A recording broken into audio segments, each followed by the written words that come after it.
Good morning बच्चों। मैं अर्जुन सैनी अपने यूट्यूब चैनल में आपका हार्दिक स्वागत करता हूं। आज का जो अपना विषय होगा वो होगा समास। समास हमारे बोर्ड परीक्षाओं हेतु और सभी प्रतियोगी परीक्षा सभी के लिए उपयोगी होता है। तो आप ध्यानपूर्वक ट्रिक के साथ इस समास को समझें, क्योंकि समास में बहुत समस्या आती है कि कौन सा समास होगा, किस तरह से होगा। तो आज अगर आप ध्यानपूर्वक समास को पढ़ लेते हो तो कभी आपको जीवन में समास पढ़ने की आवश्यकता नहीं होगी। तो ध्यानपूर्वक समझें। सबसे पहले समास का अगर हम संधि विच्छेद करते हैं तो सम प्लस आस। सम का मतलब समान, आस का मतलब बैठना। समान रूप से अगर पास आकर बैठ जाते हैं वहां समास हो जाता है। समान कहने का मतलब यह है कि पास में आकर कौन बैठेगा? शब्द बैठेंगे। ध्यान दें इस बात पर कि दो या दो से अधिक शब्दों के मेल से बनने वाला जो नया शब्द होता है वह समास कहलाता है। दो या दो से अधिक शब्दों के मेल से बनने वाला शब्द ही समास होता है। ठीक है। जैसे एक शब्द दिया महात्मा, एक शब्द है कृष्णार्जुन, एक शब्द है राजमार्ग। देखो, अगर संधि विग्रह करते हैं तो इधर है, समास विग्रह करते हैं तो इधर है, और समास देखते हैं तो इधर है। यहाँ दो शब्द है महान और आत्मा, दोनों को मिलने से क्या शब्द बना? महात्मा। तो हमने क्या पढ़ा था? दो या दो से अधिक शब्दों के मेल से बनने वाला शब्द क्या कहलाता है? समास कहलाता है। ये समास है, अर्थात इसको सामासिक पद बोलते हैं, और ये है समास विग्रह। प्रश्न ऐसे भी आ सकता है कि कुछ शब्द दे दिए जाएं और समास विग्रह पूछ लिया जाए। इसी तरह दो शब्द हैं कृष्ण और अर्जुन, दोनों को मिलाकर क्या बन गया? कृष्णार्जुन।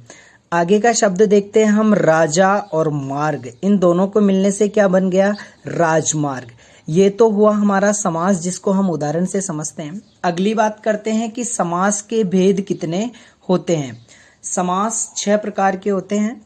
पहला तत्पुरुष समास, दूसरा द्विगु समास, तीसरा द्वंद्व समास, पांचवा कर्मधारय समास, अव्ययी भाव समास और बहुब्रीहि समास। बहुत सारे बच्चों को ये समास याद भी नहीं रहते हैं। इसके लिए एक छोटी सी ट्रिक है, मैं आपको बता दूं। अब के तो दे दे, अब के तो दे दे, ये लाइन आपको याद रखनी है।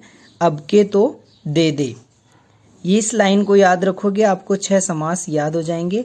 ऐसे अव्ययी भाव समास, वैसे बहुब्रीहि समास, कैसे क्रमधारय समास, तैसे तत्पुरुष समास, दैसे द्वंद्व समास और दैसे द्विगु समास। क्लियर? तो 6 समास कौन से हो गए? तत्पुरुष समास, द्विगु समास, द्वंद्व समास, क्रमधारय समास, अव्ययी भाव समास और बहुब्रीहि समास। अब हम आगे समास के जो भेद हैं उनके प्रकारों को समझेंगे, समास किस तरह से होते हैं। परंतु उससे पहले एक चीज आप नोट कर ले, जो सभी समासों में बहुत महत्वपूर्ण है। ये नोट करने की बात क्या है कि समास विग्रह के आधार पर ही समास का निर्धारण किया जा सकता है।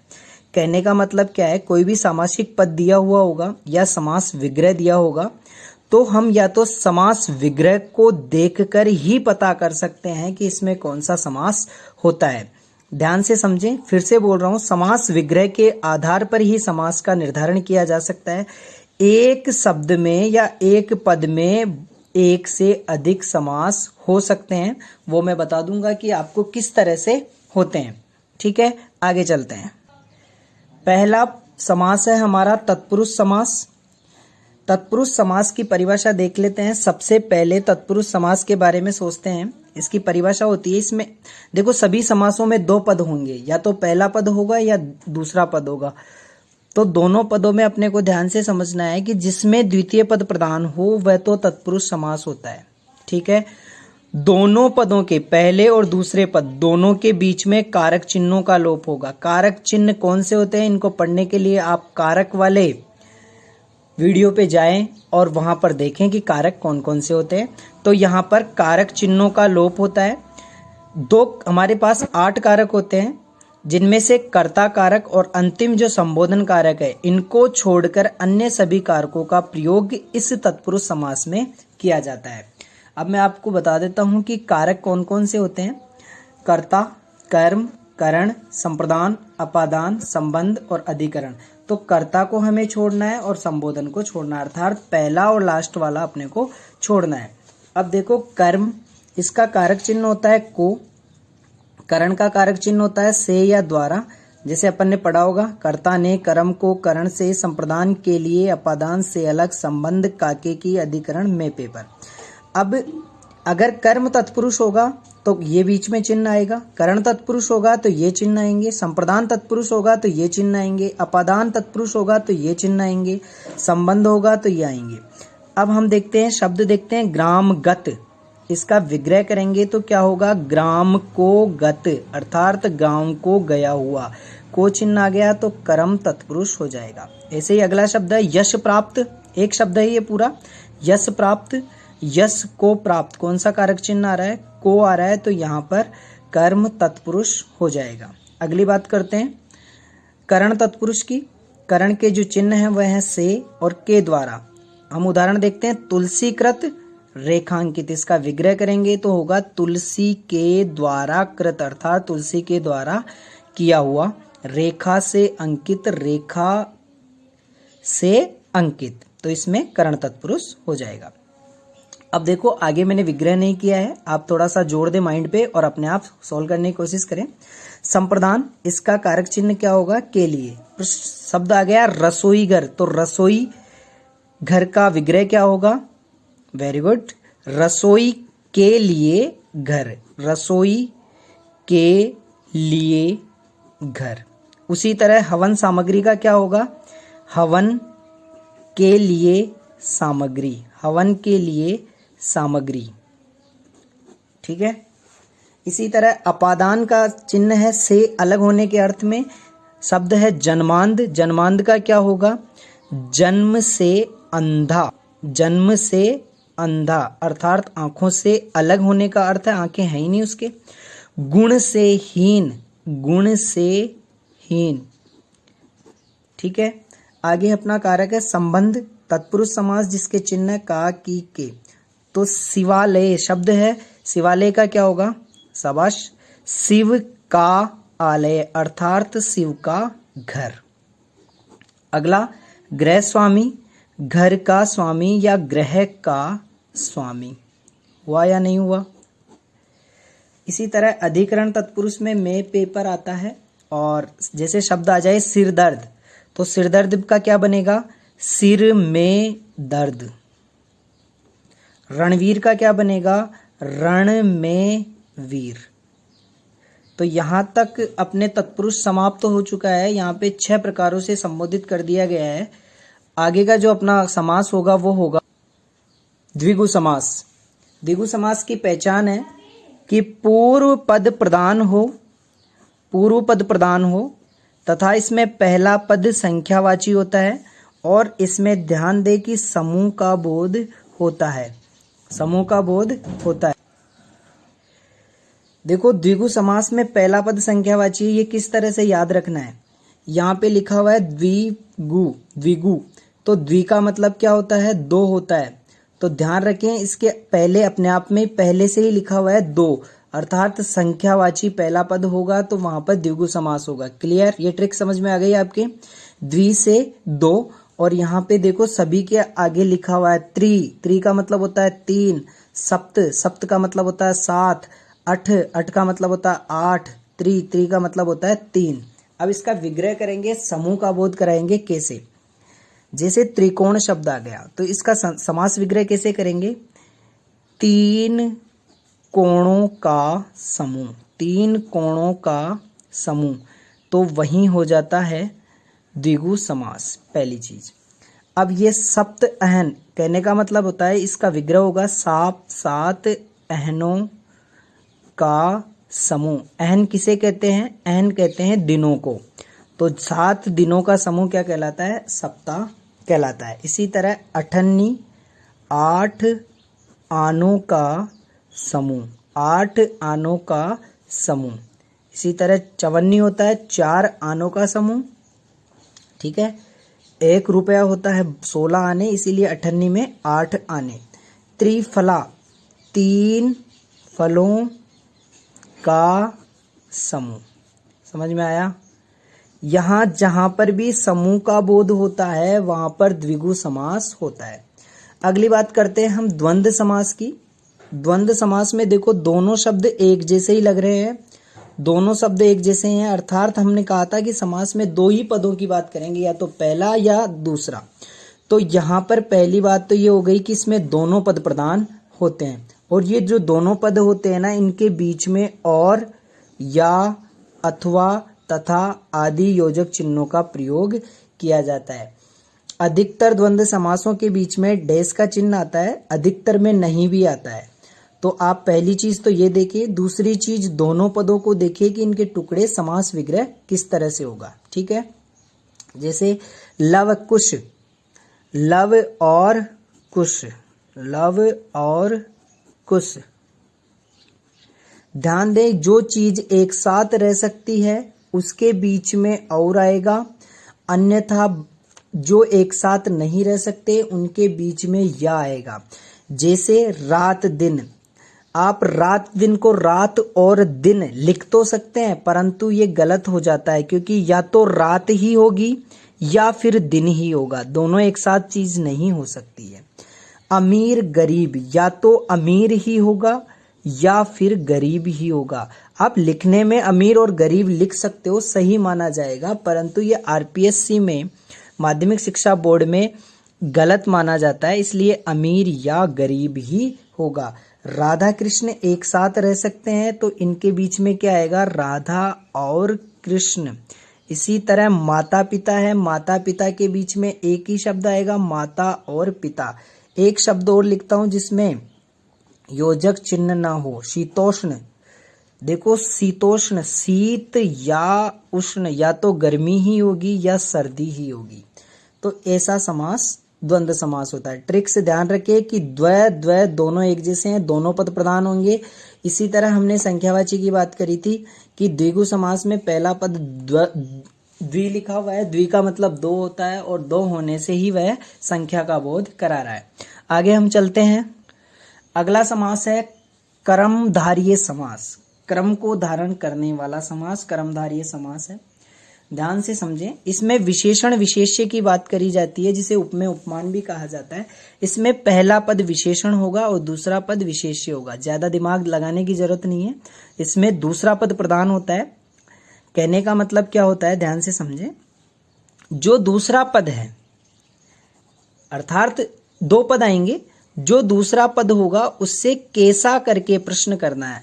अगर आंसर अपने को मिल जाता है तो वह क्रमधारय समास है। ध्यान रखें, कैसा करके प्रश्न करना है। प्रश्न करने का मतलब ये नहीं है अपने हिसाब से उत्तर दे दे, समास विग्रह सही होना चाहिए।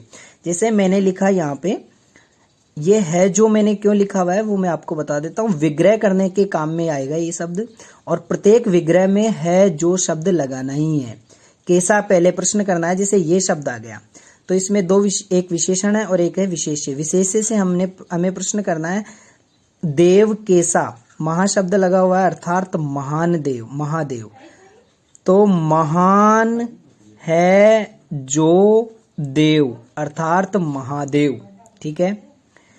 नील कमल, कमल कैसा, नीला, नीला है जो कमल अर्थात नील कमल। आगे शब्द लिखा हुआ है पीतांबर, अंबर कैसा, पीला, पीला है जो अंबर। नीलकंठ, कंठ कैसा, नीला, नीला है जो कंठ। ध्यान से समझें, एक चीज मैंने बोली थी कि समास विग्रह करते हैं तभी समास का निर्धारण किया जा सकता है। आपने ये समास बहुब्री में भी पढ़ा होगा, यही समास बहुब्री में भी पढ़ा होगा, यही समास बहुब्री में भी पढ़ा होगा, और यही समास बहुब्री में भी पढ़ा होगा, या ये नहीं पढ़ा होगा फिर भी ये 3 तो पढ़े हैं, क्योंकि ये महादेव भगवान का नाम आ गया। पीतांबर कृष्ण को कहते हैं, नीलकंठ शिव को कहते हैं। परंतु ये किस तरह से होगा, ध्यान से समझें। हमने यहाँ समास विग्रह किया महान है जो देव, यहाँ पे किया पीला है जो अंबर, यहाँ पे किया नील है जो कंठ। अगर बहुब्री में होगा तो इसका समास कैसा होगा? नीले नीले कंठ हैं जिसके, वह कौन? शिव। पीला है अंबर जिसका, वह कौन? कृष्ण।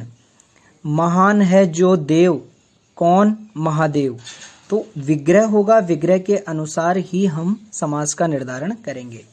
आगे देखें अव्ययी भाव समास। अव्यय देखो यहाँ पे अपने आप में लिखा हुआ है अव्यय, अर्थात इसमें पहला पद क्या होगा? अव्यय होगा।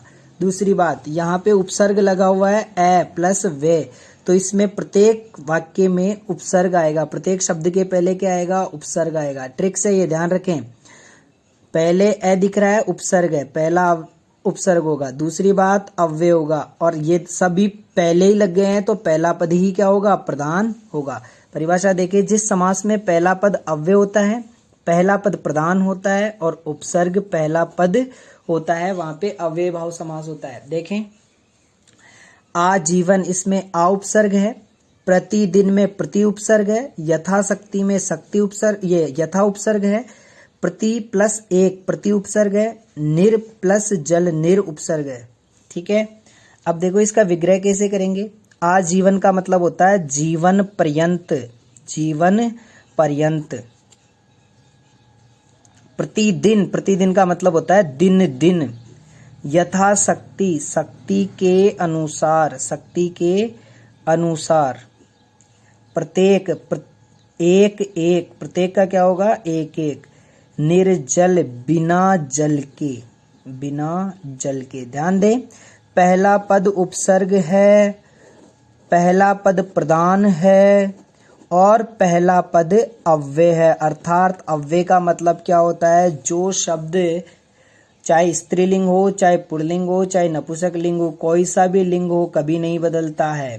प्रति प्रति रहेगा, यथा यथा ही रहेगा, निर निर ही रहेगा, चाहे स्त्रीलिंग के लिए हो चाहे पुल्लिंग के लिए हो। जैसे निर्जल, वह स्त्री निर्जल रहती है, वह स्त्री बिना जल के रहती है।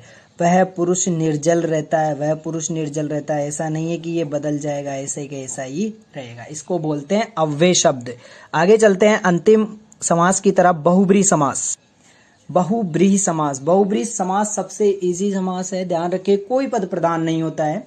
इसमें कहना क्या चाहता है और अन्य ही अर्थ निकलता है, अर्थात तीसरा अर्थ निकलता है। जितने भी भगवान है सबके नाम इसी में आते हैं। संसार में कोई भी एक वस्तु है वह सभी इसी में आएगी। व्यक्तियों के सभी के नाम बहुब्रीहि समास में लिए जाएंगे, क्योंकि प्रत्येक जो इंसान होता है उसके नाम का अर्थ होता है, और अर्थ जहां हो गया वहीं पर बहुब्रीहि समास होता है। भगवानों के नाम लंबोदर, देखो इसका विग्रह करेंगे, ध्यान रखें।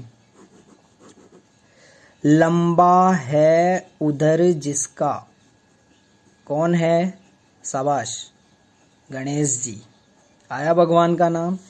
पीला है अंबर जिसका, पीला है अंबर जिसका, कौन है? कृष्ण। अभी मैंने थोड़ी देर पहले बताया था कि अगर ये आ जाए अंबर कैसा, अर्थात पीला है जो अंबर, तो वहां कौन सा समास हो जाएगा? क्रमधारय समास हो जाएगा। दशानन, दस है सिर जिसके, कौन है? कौन है? रावण। Very good.